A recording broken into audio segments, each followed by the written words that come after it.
آداب ناظرین، ہم پھر حاضر آپ کے سامنے ہیں موضوع کے ساتھ، اور موضوع کشمیر میں ہونے والے آئندہ اسمبلی انتخابات سے جڑا ہوا۔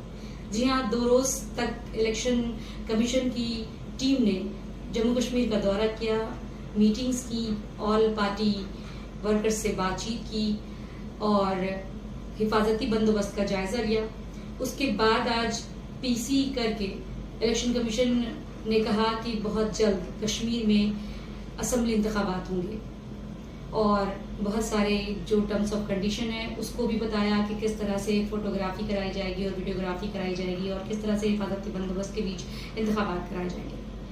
آپ کو کیا لگتا ہے کہ کیا جلد ہی انتخابی کمیشن تاریخوں کا اعلان کرے گا، یا پھر اس میں ابھی اور تاخیر ہوگی؟ ہمیں کمنٹ سیکشن میں اپنی رائے سے ضرور نوازیں، اور دیکھتے رہیں ہمارا چینل نیوز 18 اردو۔ دے اجازت، خدا حافظ۔